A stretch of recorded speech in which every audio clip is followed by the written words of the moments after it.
Bonjour à toutes et à tous et bienvenue à vous sur Médien TV dans On se dit tout. On est ensemble une nouvelle fois pour 3 sujets. Alors nous parlons aujourd'hui du sommeil de bébé et de l'importance d'avoir un rituel. Ensuite, on va parler de l'état de santé des jeunes mamans, retrouver sa ligne après bébé et les dictates des temps modernes. Et puis ensuite, faire le ménage, c'est toute une symbolique. Vous verrez comment et pourquoi dans un petit moment. A tout de suite, je retrouve mes invités, on démarre.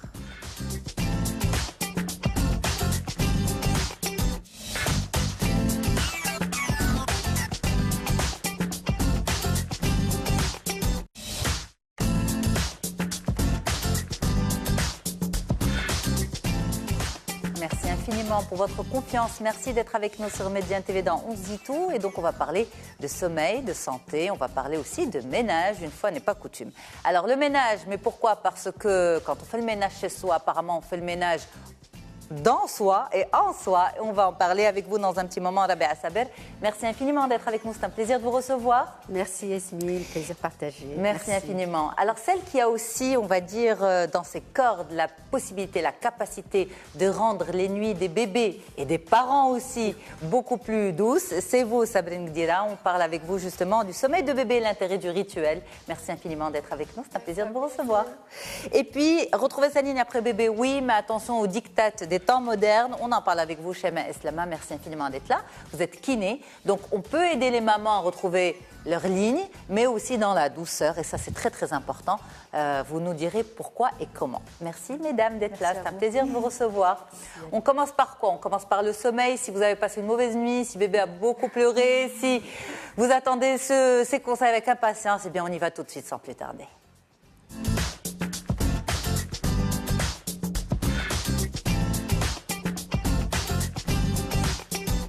Et on en parle avec vous, Sabrine Gdira, mais on en parle aussi avec les mamans ici présentes, parce que vous êtes des pros, des spécialistes, mais vous êtes aussi des mamans et vous êtes passé ou vous passez maintenant même par cette phase. Alors, c'est vrai que quand bébé arrive, certains vous poseront des questions sur le poids, sur ce genre de détails, mais aussi sur les nuits. Est-ce qu'il commence à faire ses nuits? Et donc, les parents ne savent pas forcément si leur enfant, si leur bébé rentre dans le cadre ou pas. Alors, à partir de combien de jours d'existence ou combien de mois bébé est supposé faire ses nuits, Sabrine? Alors, c'est la grande interrogation des parents, c'est le sommeil, parce que déjà pour l'enfant lui-même, mais surtout pour le confort des mamans et des parents en général. Il faut savoir qu'au début, un bébé, par exemple, à titre indicatif, un bébé de 3 mois va dormir entre 14 et 17 heures. Donc, ces journées vont être rythmées par le dodo et par la faim.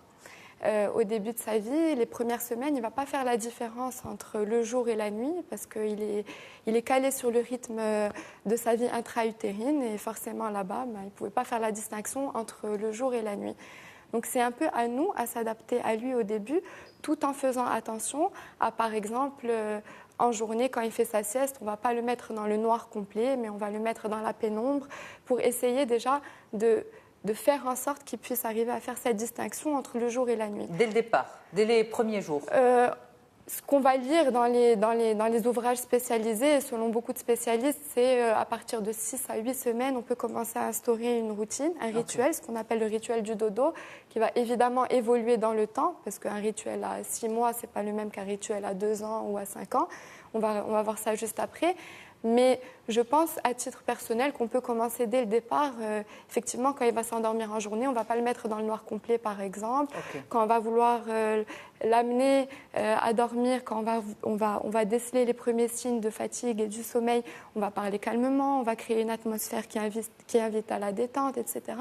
Et aussi, on va créer ce rituel qui va avoir pour mission de détendre ce bébé, de l'apaiser, parce qu'on sait que quand il était dans le ventre, il avait un cadre.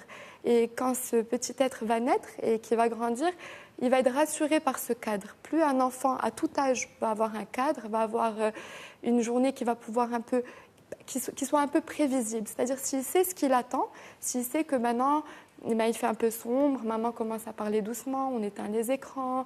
Mais à partir de combien de mois il peut être sensible justement à ce changement d'ambiance et d'atmosphère? dans le ventre de sa maman déjà. Il ressent tout, c'est-à-dire que les moments de calme, il va les ressentir, les moments d'agitation, il va les ressentir aussi. Et quand il est bébé, c'est pareil.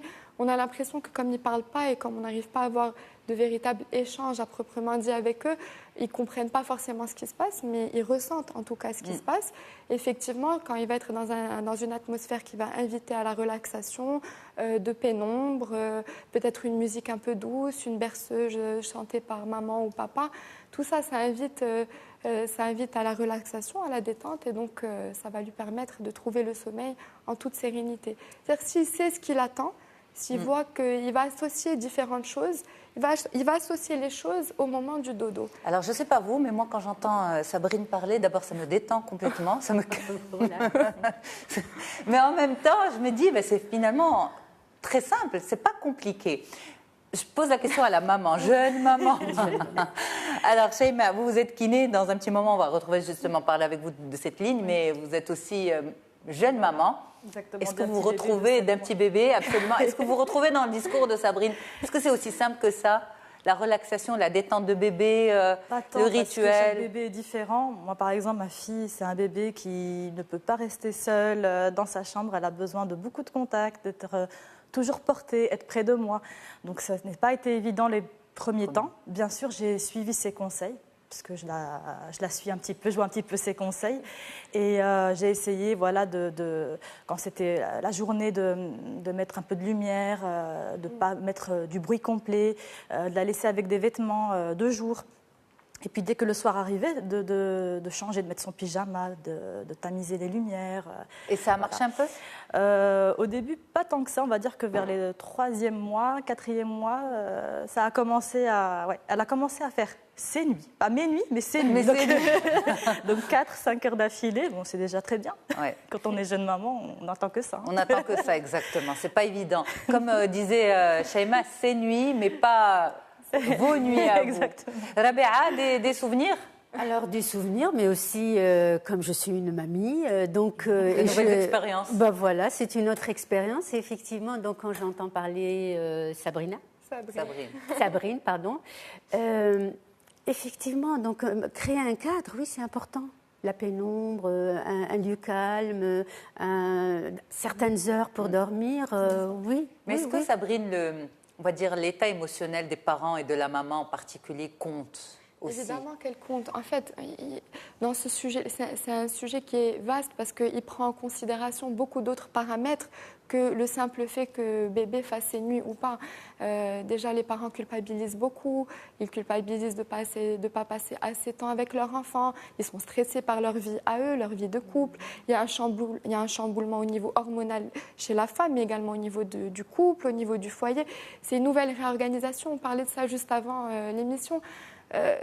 Quand on a le projet d'avoir un enfant, quand on a ce projet bébé, on pense au prénom, on pense à la chambre, on pense à l'accouchement, mais on ne pense pas vraiment à ce qui arrive réellement après. Ouais. Et on a beau être prévenu, on a beau lire des choses, on a beau parler avec nos aînés, mais le vivre, c'est quelque chose qui est totalement différent et il faut le vivre pour le comprendre.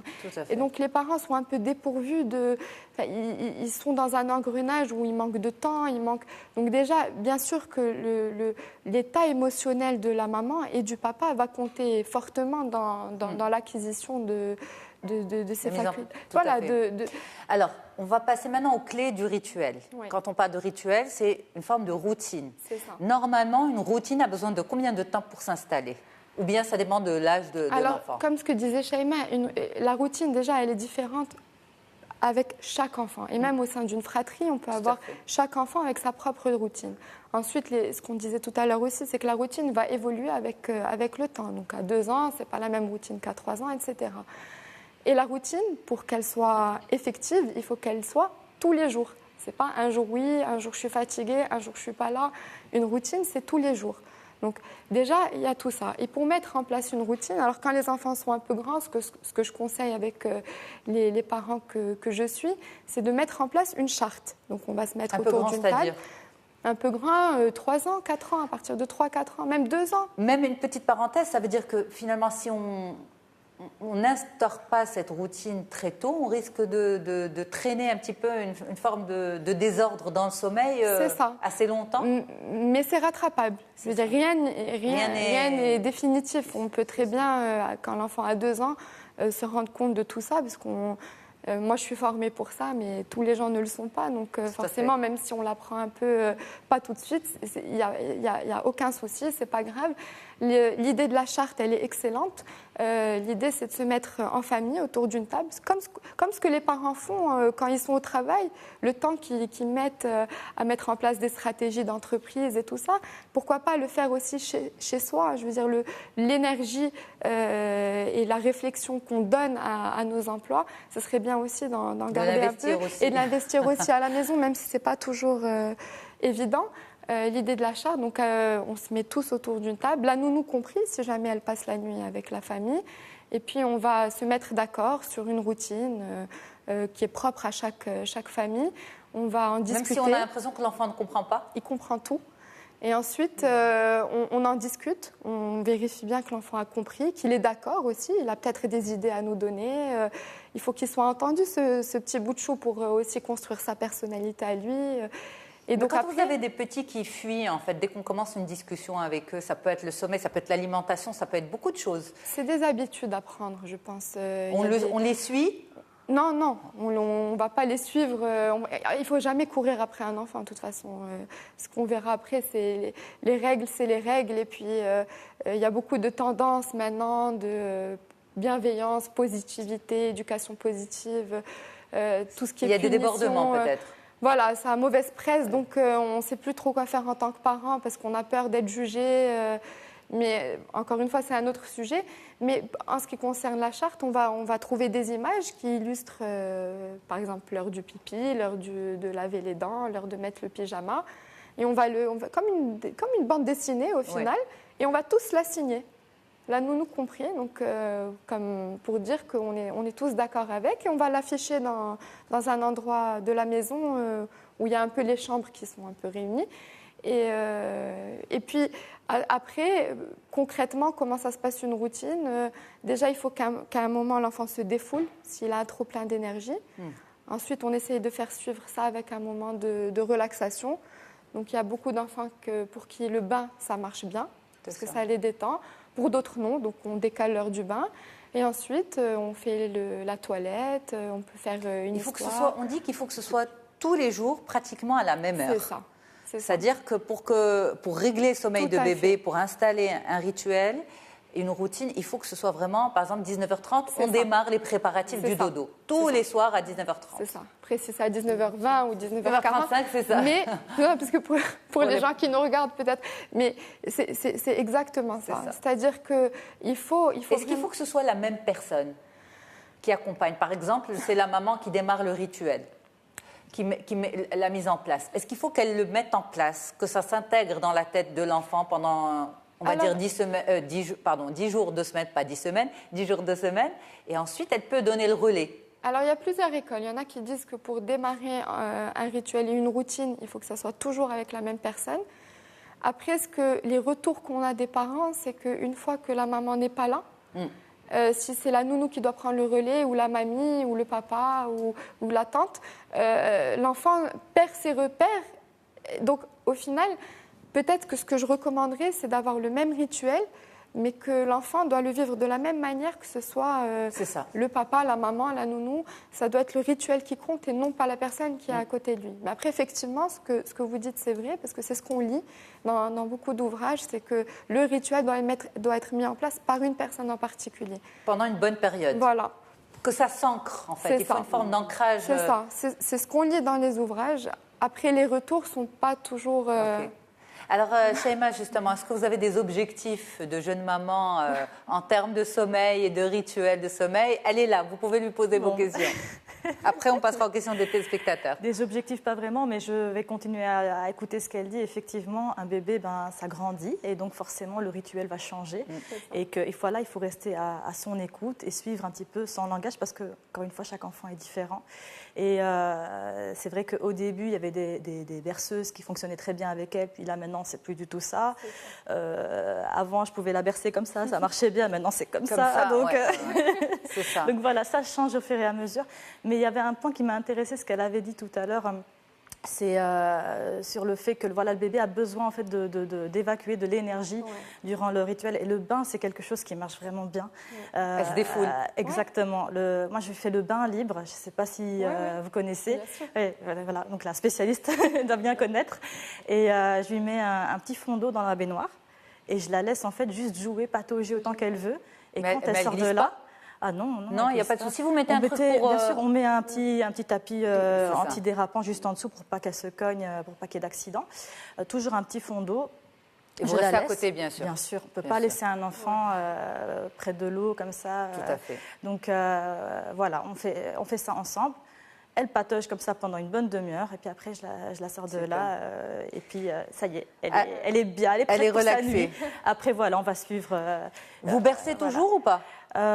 Oui, ça m'arrive. Ça m'arrive de la bercer. Bercer ou pas, c'est bien ou il faut arrêter? Quand on parle de rituel sommeil, parce que pour les parents, c'est surtout en fait arriver à avoir cette autonomie, cette indépendance dans le sommeil. C'est ça, mais l'autonomie, c'est pas être non plus livré à soi-même. Mais la limite, elle est très fine. C'est un art d'arriver à... Est-ce que c'est bercer jusqu'au sommeil ou juste bercer pour détendre? Alors déjà, il ne faut jamais quitter la chambre de l'enfant quand il est totalement endormi. Il faut qu'il soit en phase d'endormissement et qu'il nous sente ou qu'il nous voit sortir de la chambre. Vous le faites ou pas? De telle manière à ce que... Vous restez jusqu'à son... Vous restez jusqu'au bout ou vous sortez avant? Non, je sors après qu'elle s'est endormie. Je suis obligée de la bercer en fait. Jusqu'au bout. Oui, voilà, jusqu'au bout. Parce qu'elle sent, ils sentent tout. C'est ça. C'est un peu dur à mettre en place, mais après je comprends, toutes les mamans, c'est difficile. Mais déjà le rituel, il a une durée, c'est-à-dire qu'on ne le fait pas durer plus de 20 minutes. Et quand on dit au revoir, c'est au revoir, à tout âge, vraiment même à quelques mois. Quand on dit au revoir, c'est au revoir. Et c'est pas au premier pleur ou au premier cri qu'on court. Okay. On lui explique bien qu'on est là, qu'on l'aime, qu'on est juste à côté, que s'il y a un problème, on est là. Je veux dire, il ne faut pas qu'il se sente abandonné non plus, mais il faut que le bébé réussisse à trouver le sommeil par lui-même. C'est-à-dire, si on l'accompagne trop, il se peut qu'après, il ait du mal à s'endormir lui-même, ou s'il se réveille en pleine nuit, s'il a appris auparavant à trouver le sommeil, il va réussir à se calmer tout seul et à comprendre et à se rendormir. Sinon, c'est des nuits entrecoupées pour les parents, absolument. Et c'est pour ça qu'on en parle aujourd'hui. C'est pas juste c'est pas pour le démarrage de la nuit uniquement, c'est du sommeil uniquement, mais c'est aussi pendant la nuit. Il faut que l'enfant arrive à trouver cette autonomie du sommeil. Par rapport aux pleurs, justement, on a Lamia qui nous dit: honnêtement, quand j'entends mon bébé de 3 mois pleurer, j'ai du mal à ne pas le prendre dans mes bras. Je me dis qu'il est trop petit pour le rituel du coucher. Alors, c'est une question très fréquente. C'est la grande interrogation des mamans. Le souci, entre guillemets, vient de la maman, pas de l'enfant. C'est-à-dire là, c'est la maman qui a du mal à laisser son bébé. C'est-à-dire que je ne sais pas si j'arrive à bien m'exprimer, mais c'est la maman qui culpabilise, c'est la maman qui se sent mal, c'est la maman qui a de la peine. Mais il pleure, on fait quoi? On pleure. Alors évidemment, il y a plein de méthodes, du 15-10-5, on les laisse un peu pleurer. Mais si on voit que l'enfant est en détresse totale et qu'il va arrêter de respirer dans la minute, bien sûr, on va le trouver. Mais l'idée, c'est pas dès qu'il émet un son, on court parce qu'on ne lui rend pas service et on ne se rend pas service. Mais après, effectivement, c'est difficile à trouver, c'est difficile à mettre en place. Je comprends vraiment parfaitement. Mais là, on parle de la maman. C'est-à-dire, dans cette question précise, on parle de la maman, de sa difficulté à la laisser. On ne parle pas de la difficulté de l'enfant. Vous vous retrouvez dans ça, Shaima? Oui, j'ai du mal à voir un petit peu la limite quand la laisser pleurer. C'est compliqué. Hein. C'est compliqué. Parce que dès qu'elle pleure, bien sûr. Parce que dès qu'elle pleure, c'est des très grands pleurs. Elle sent directement. En fait, dès que je la pose, si elle n'est pas complètement endormie, si je la pose dans son lit, elle va sentir. Elle va commencer à gémir d'abord. Donc je vais la laisser, mais après ça va passer par des très gros pleurs explosifs. Et donc là, oui, on est obligé quand même de répondre à ce pleur, je sais pas. On n'est pas obligé. Et vous savez, les enfants sont très, très intelligents, et ce, dès le plus jeune âge. Et ça, c'est un simple lien de cause à effet. C'est-à-dire, je pleure, maman vient. Pourquoi je vais arrêter de pleurer? Maman vient toujours. Donc en fait, il faut... On vous remonte contre elle. Non, pas du tout. Non, je rigole. Vous allez rentrer. Allez, tu dors toute seule. C'est vrai que c'est difficile, mais il faut essayer. Il ne faut pas faire ça de manière violente du jour au lendemain. C'est pour ça qu'il y a les méthodes progressives. Donc au début, on la laisse pleurer 5 minutes, ensuite 10, ensuite 15.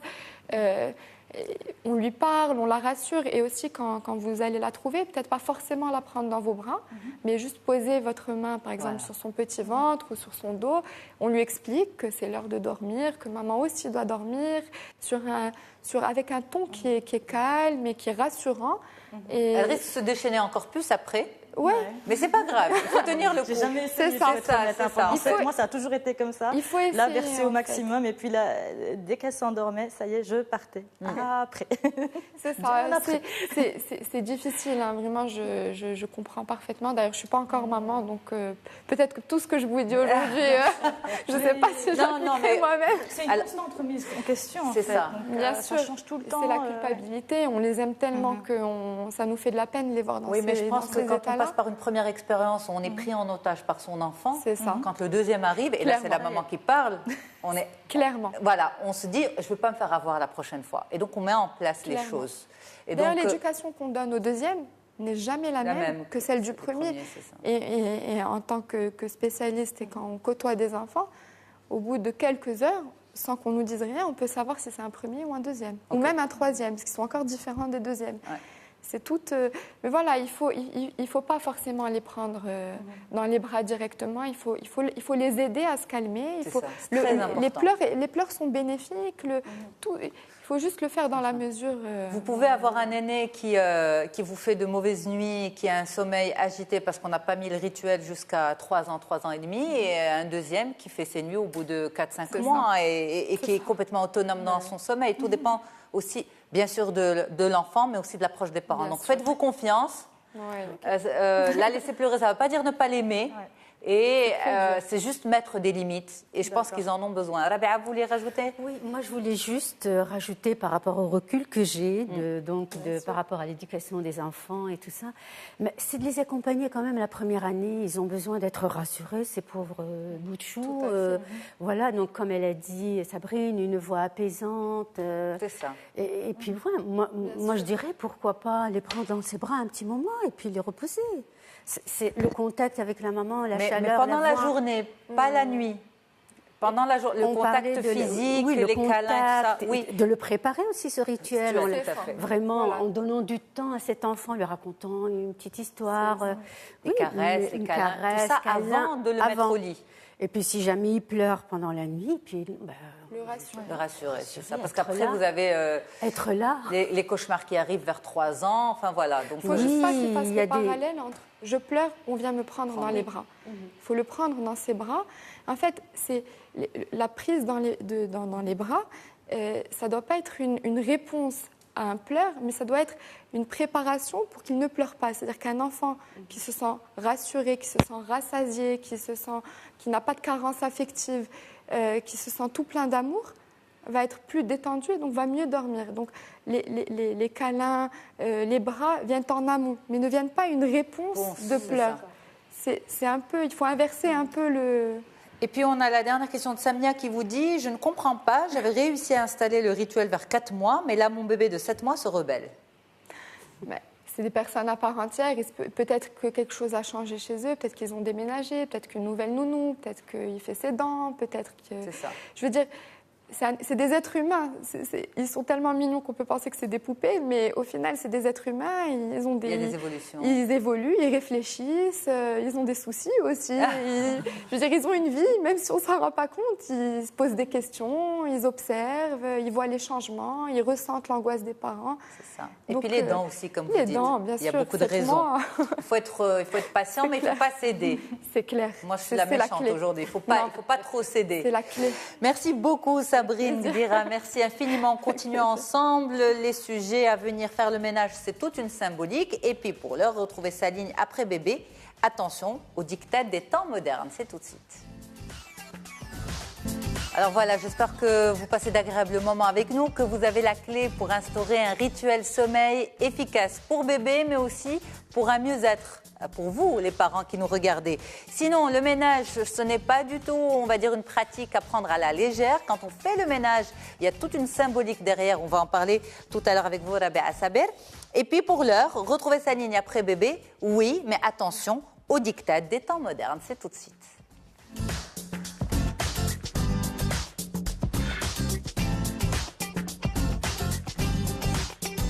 Shaima Eslama, merci infiniment d'être là. Alors vous êtes kiné, on a absorbé votre côté maman pendant la première partie de l'émission avec ce sujet sur le rituel, votre côté de jeune maman justement, problématique du quotidien, etc. avec bébé. Mais pour l'heure justement, retrouver sa ligne après bébé, oui. Attention à trop pousser le bouchon parce qu'il y a aussi, on va dire, des choses qui se font qui ne sont pas bien pour le corps. On va dire, à partir de combien de temps après un accouchement on peut dire que la ligne revient, pas forcément photoshopée, hein, mais on ne parle pas de ça, mais voilà, retrouver son corps d'avant. À partir de combien de mois après l'accouchement, c'est possible? Ça dépend des femmes. Il y a des femmes qui vont très facilement perdre après leur accouchement. Elles vont très vite retrouver leur silhouette. Et puis d'autres qui auront encore quelques kilos superflus. Et ça dépend aussi si c'est la première grossesse, voilà, deuxième la grossesse. Première grossesse ou la troisième. Ça dépend d'énormément de choses. Mais s'il faut donner une règle, on a mis un bébé pendant 9 mois. Pour le créer. Donc, il faudrait attendre plus ou moins le même laps de temps après l'accouchement pour retrouver son corps.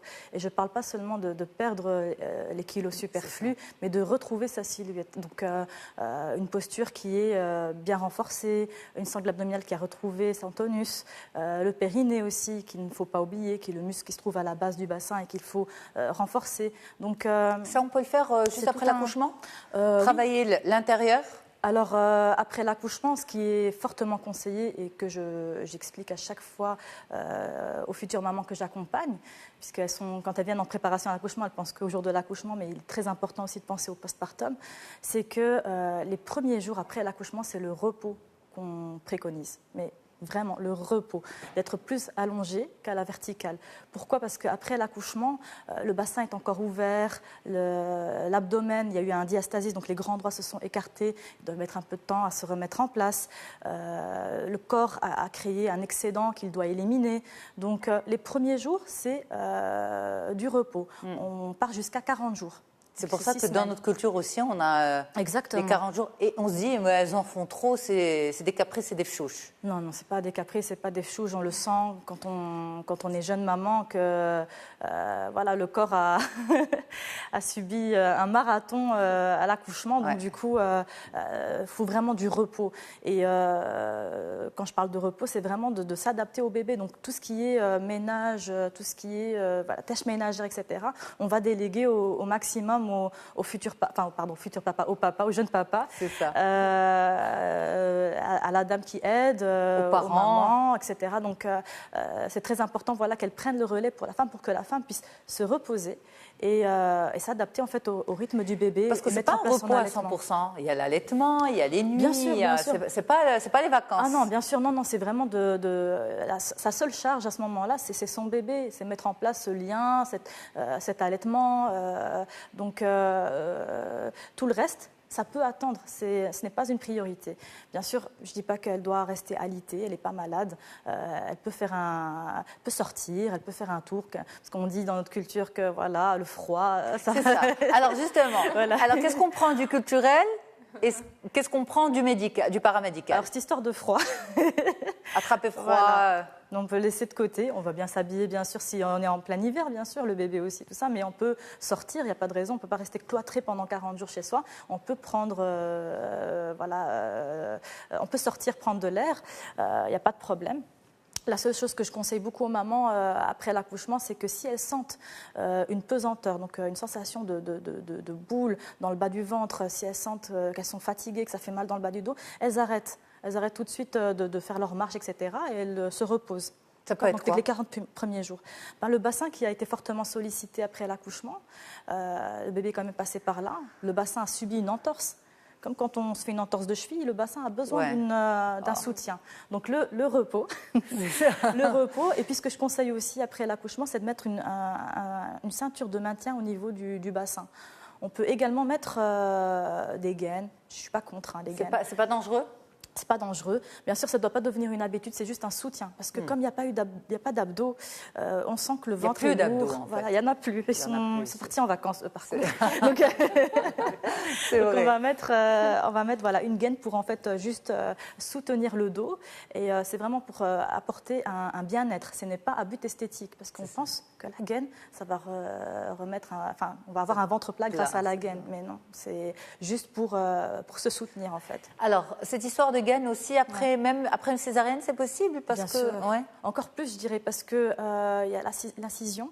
Et donc, cette gaine va en fait protéger cette incision. Ça va faire comme une seconde peau. Donc, quand la femme va se mettre à marcher, à tousser ou bien à rire, il n'y aura pas de douleur au niveau de la cicatrice. La gaine va compresser. Va compresser. Tout à fait, la cicatrice. Ouais. Alors, ça, c'est ce qu'il faut faire. Donc, les 40 premiers jours, on y va très doucement. On peut mettre des gaines, on peut mettre des ceintures. C'est ça. Bien sûr, pas de sport. Pas de sport. Pas de sport. Un peu. La rééducation du périnée à partir de... À partir de 6 semaines après un accouchement par voie basse et 8 semaines après une césarienne. OK. Donc, on fait ça et ensuite, on s'occupe de Saline? Oui, on peut s'occuper de Saline. Maintenant, ce que je dis aussi aux jeunes mamans, c'est de ne pas rentrer dans des régimes draconiens, de ne pas aller plus vite que la musique. On doit vraiment respecter. Mais les mamans son ont peur, de mettre des kilos superflus sur les kilos de la grossesse. C'est pour ça que certaines mamans vont se mettre au régime très vite, faire très très attention à ce qu'elles mangent, parce qu'elles ont peur de prendre plus. Alors, c'est quoi un régime? C'est se priver. Se priver, non. Voilà, non, c'est une très mauvaise idée. Une bonne hygiène alimentaire, avec un petit déjeuner bien constitué. Je pense qu'une nutritionniste pourrait mieux parler que moi sur ce sujet. Et puis un déjeuner avec des protéines, parce qu'il ne faut pas oublier qu'il y a l'allaitement aussi. Bien sûr, parce qu'il faut avoir de l'énergie. C'est 40 jours et puis après l'accouchement, avec l'accouchement où on a beaucoup dépensé. Donc vraiment manger sainement. À ce moment-là, normalement, on devrait perdre ces kilos sainement. Donc, doucement, mais sûrement. Alors, on va voir avec vous ce qui peut se passer au niveau du corps lorsqu'on le brusque. Mais avant, je pose la question à Sabrine, parce que vous accompagnez aussi des jeunes mamans. Ouais. Est-ce que c'est des questions qui sont récurrentes? C'est des questions qui sont récurrentes, oui. Et aussi surprenant que ça puisse être, c'est des questions qui viennent aussi des papas. C'est-à-dire que les hommes sont très regardants sur... Est-ce que ma femme va perdre ses kilos rapidement? Est-ce qu'elle va beaucoup grossir? Ça met une double pression sur cette jeune maman. Et en fait, la femme, du coup, elle a la pression de soi-même. C'est-à-dire qu'elle s'impose à elle-même parce qu'elle veut être bien, elle veut être bien dans sa peau. Parce que pour être bien dans son couple, il faut être bien dans sa peau. Et si on n'a plus confiance en soi parce qu'on a pris trop de kilos, ça peut même avoir des répercussions sur le couple. C'est ça, sur l'intimité du couple. Sur l'intimité du couple, bien sûr, et donc sur le couple. Mais aussi, ça vient aussi du papa. On se ressaisit. C'est pas comme ça que ça se passe. Ça vient du papa. C'est vrai. Alors, Shaima, justement, pour tirer la sonnette d'alarme et pour dire aux hommes et aux femmes qui nous regardent que finalement, c'est pas qu'une histoire d'esthétique, c'est aussi une question de santé.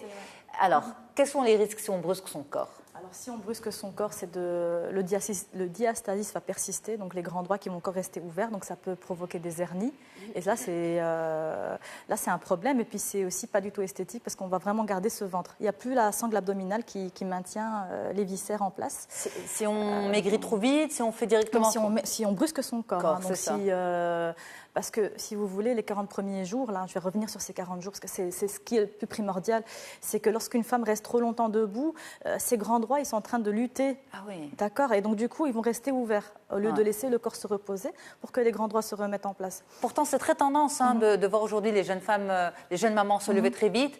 pour justement lutter contre ce stéréotype de la femme qui accouche et qui reste assise. Mettre des corsets pour avoir le corps en forme de sablier, alors que ça aussi c'est très mauvais parce que ça met une pression énorme et ça pousse à nouveau les organes du petit bassin vers le bas. Donc à nouveau, on crée des descentes d'organes. D'accord. Donc là encore, c'est un danger, ça aussi, les fameux corsets. Et la pesanteur, donc, comme je viens de dire.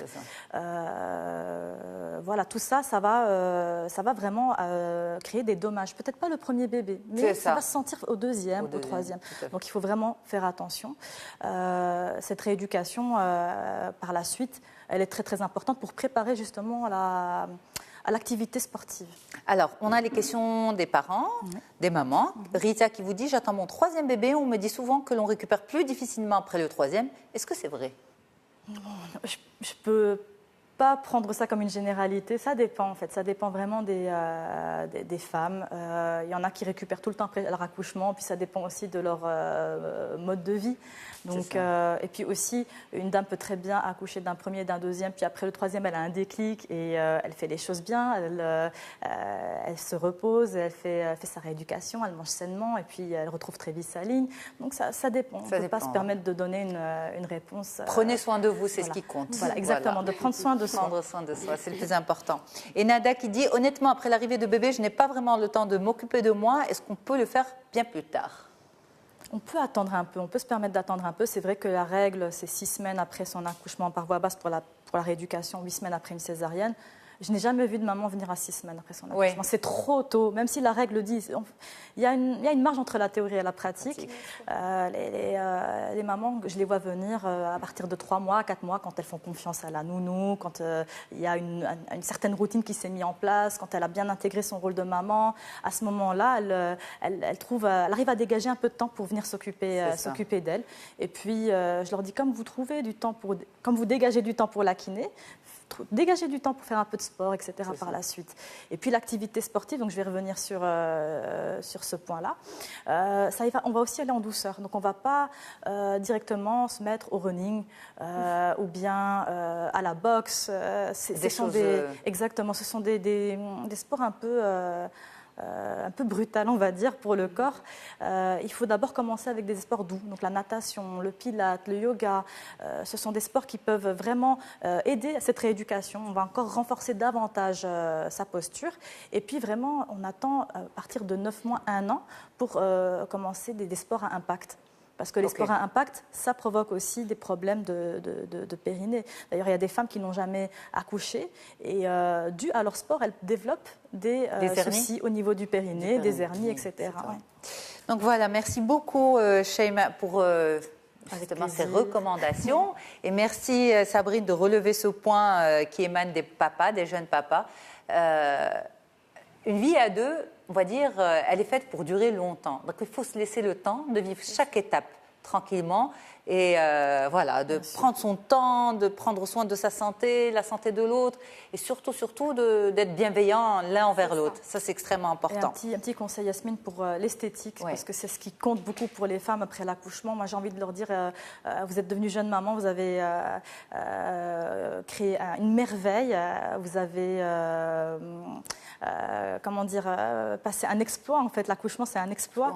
Donc, savourer. Voilà, savourer ce moment et prenez soin de vous. Accueillez ces nouvelles formes, qui se prennent une jolie robe, qui épousent leur nouvelle forme, qu'elles aillent chez le coiffeur pour faire une nouvelle coupe. Tout ça, ça va leur remonter le moral. Et puis, cette hygiène de vie pour Dixit la jeune maman. Pardon ? Exactement. Dixit la jeune maman. Merci beaucoup. Alors, mesdames, on fait le ménage maintenant ? On s'occupe du rangement, on y va tout de suite. Mesdames et messieurs, pas mesdames uniquement, mesdames et messieurs, on fait le ménage.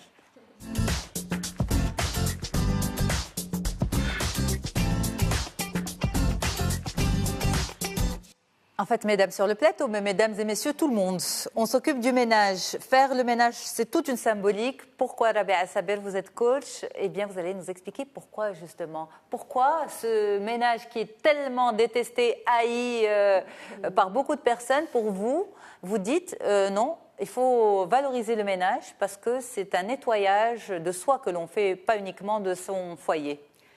Exactement, parce qu'en fait, moi, mes clientes, quand elles arrivent et qu'elles sont vraiment débordées, elles sont même incapables de prendre un objectif, elles ne savent même pas ce qu'elles veulent. je les invite à faire le ménage. À la maison? Oui, mais en fait, moi j'entends le ménage, pas vraiment serpillière et tout ça, non, mais faire vraiment un état des lieux de là où ils vivent, de leur intérieur. Bien sûr, quoique le ménage, la serpillière et tout ça, ça permet de créer un chez-soi qui est quand même accueillant, où il y a de l'énergie positive. Et on ne peut pas de toute façon vivre dans un foyer où on ne fait pas de ménage du tout. Vous imaginez un foyer où on ne fait pas toutes ces tâches qui sont... C'est vrai, elles sont répétitives, mais heureusement aussi qu'elles sont là pour nous permettre d'avoir un foyer qui soit propre. Un foyer qui soit vraiment, comme j'ai dit, accueillant. Mais le ménage dont je parle vraiment... C'est pas le quotidien, valoriser celui du quotidien. C'est pas vraiment valoriser celui du quotidien. Quoique je dis que, bien sûr, on ne peut pas vivre dans un foyer où il n'est pas fait de ménage du tout. Mais moi, ce que j'invite mes clientes à faire, c'est faire le vrai ménage, c'est-à-dire aller faire un état des lieux de ce qu'elles ont dans leur placard, dans leur cuisine, dans leur bibliothèque. Et dans cet état de lieux, je les invite même à lister tous les objets qu'elles ont. Elles sont des fois épatées de voir j'ai 3 télés, j'ai 4, j'ai 30 paires de chaussures, Voilà, et donc là, ça permet vraiment de prendre conscience de tout ce qu'on accumule, en fait. De tout ce qu'on accumule. Et dans cette accumulation, il y a des choses qui ont des souvenirs.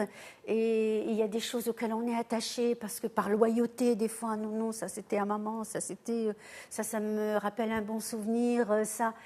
Et on ne les porte même pas des fois. Et puis après, donc le vrai ménage, c'est d'abord, de prendre conscience. Donc vraiment, par exemple, je dirais, moi, comme elle préconise, la japonaise, la coach de rangement, dont Marie Kondo, de vraiment faire une pile de tout ce qu'on a. Par exemple, si on commence par l'armoire, de faire vraiment une pile. Et après, c'est impressionnant. Des fois, la pile, elle est juste énorme. Voilà, et puis après, de se séparer. Qu'est-ce que j'aime? Qu'est-ce que j'ai envie de garder? Qu'est-ce qui m'apporte et me procure du bonheur? Qu'est-ce qui, par contre, je peux m'en débarrasser? C'est juste encombrant, ça m'empêche de vivre, ça empêche même la lumière d'entrer. Alors, pardon de vous interrompre, mais ça, on le fait en général pour les changements de saison, les placards. On enlève, on change, on va dire, on sort les vêtements d'hiver, on rentre les vêtements d'été, etc. Et c'est l'occasion de faire en général le tri dans ces vêtements. Mais on fait ça que pour les vêtements. Je ne sais pas ce que vous en pensez. Sabrine, vous faites aussi ça? Non, moi, je le fais tout le temps. C'est vrai? Chez moi, à la maison, je débarque avec des grands sacs. Voilà. On dit, ça y est, elle commence. D'accord. Je prends une pièce et je jette constamment. Je trie constamment. J'ai besoin de me sentir bien chez moi pour me sentir bien en tant qu'individu. Et je ne peux pas avoir à la maison des choses dont je ne me sers pas ou des choses au cas où. Non, mais au cas où je ferais ça, je laisse ça. J'ai pas de au cas où. Au cas où, il n'y a pas. J'ai des choses qui servent, qui sont propres, voilà, il n'y a pas Alors, de... le fameux au cas où... Oui, pardon. Que vous appréciez. J'adore ça. Voilà. Allez, heureuse. Parce que quand chez moi, je vous assure, ils me disent, mais oh là là, encore elle commence aujourd'hui. Voilà. Parce qu'en fait, le plus important quand on dit de faire deux piles, c'est de nous entourer de choses qu'on aime, de choses qu'on apprécie, de choses qui nous rappellent de bons souvenirs, par contre.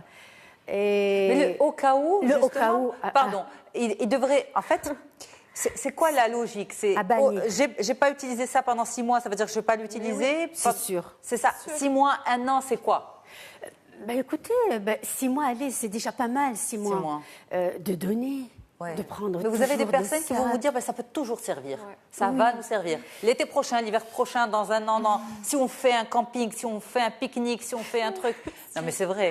C'est ça. C'est vraiment ce travail-là qu'il faut faire. Et c'est ça le travail thérapeutique. C'est vraiment d'aller chercher. Ça dit quoi de ces personnes qui ont besoin de garder? Ça dit que ces personnes-là sont dans une zone de confort et elles prennent les choses telles qu'elles sont et elles ont du mal à s'ouvrir au nouveau, à s'ouvrir au changement. Elles ont du mal. Elles ont du mal à construire l'avenir, en fait. Et puis elles restent dans une zone de confort. Non, au cas où j'aurais besoin de ça. Et donc, derrière, il y a des peurs, en fait. Derrière, il y a de grosses peurs, du nouveau, de changer. Il y a des peurs qui se cachent derrière. Oui, mais il faut vouloir en prendre conscience. Oui, il faut avoir... Parce que le problème, c'est quand vous êtes, par exemple, vous avez un couple. On va prendre l'exemple du couple, ou bien une famille, une fratrie. Vous avez, je prends l'exemple du couple, vous avez la femme qui garde, et le mari qui a besoin, justement, comme Sabrine, d'évacuer, de donner, de faire sortir, de mettre de l'espace, de faire des rangements.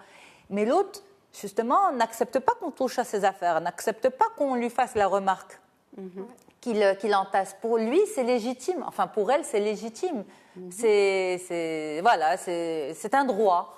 Oui, c'est... Donc, comment faire prendre conscience à la personne qu'elle... Au conjoint, par exemple, il y a un qui garde, l'autre et l'autre, qui... justement. Oui. L'un est comme Sabrine et l'autre est dans la fonction d'entasser. Oui. Écoutez, vraiment, il n'y a pas vraiment de solution miracle, mais c'est d'inviter cette personne-là à reconsidérer sa façon de voir les choses.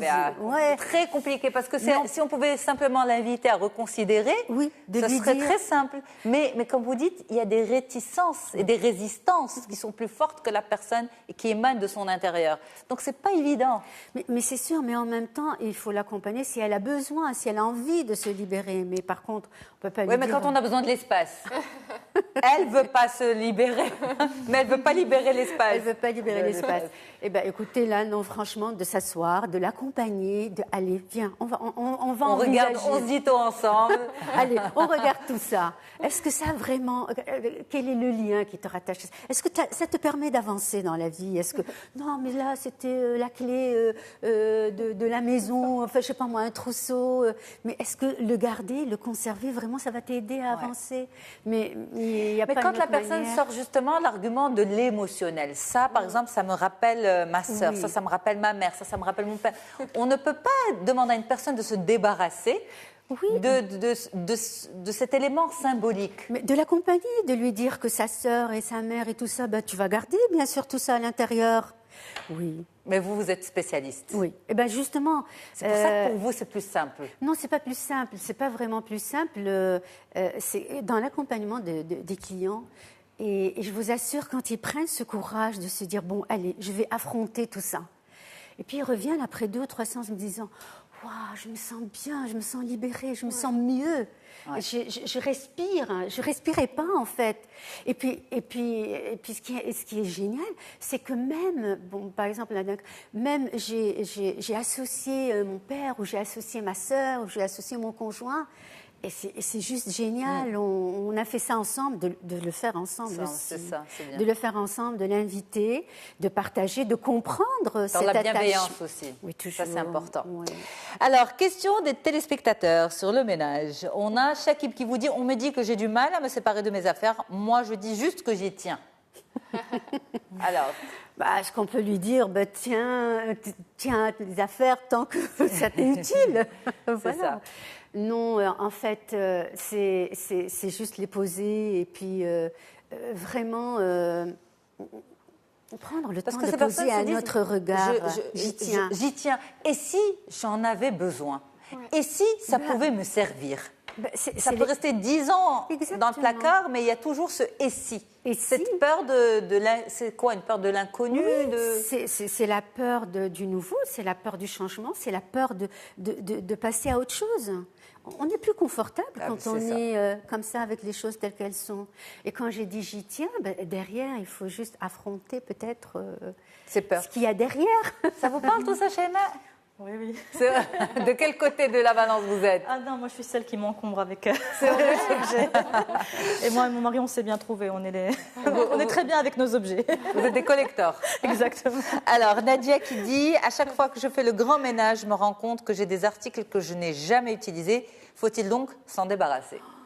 Absolument, absolument. Tout ce qu'on n'utilise pas, tout ce qui est cassé, tout ce qui est abîmé, tout ce qui est juste rempli de poussière. Mais parfois, on a des trucs qui sont dans le placard avec des étiquettes. Oui. Absolument, qui n'ont jamais été portées, utilisées. La vaisselle aussi. Oui. Les cadeaux de mariage que l'on peut traîner pendant 10-15 ans, qu'on n'a jamais utilisés. Ça vous rappelle des souvenirs, on dirait, Shaima. Mais je pense que ça peut parler à beaucoup de gens, cette histoire de vaisselle, de cadeaux qui restent stockés. Voilà. Quand je dis ça prend de la poussière, ça veut dire que c'est des choses peut-être neuves qui n'ont jamais été utilisées. Les donner, en faire cadeau. Oui. Tiens, si vraiment je l'apprécie, j'aime beaucoup déjà le déballer et l'utiliser. Pas besoin qu'il reste en armoire. Mais sinon, de vraiment donner.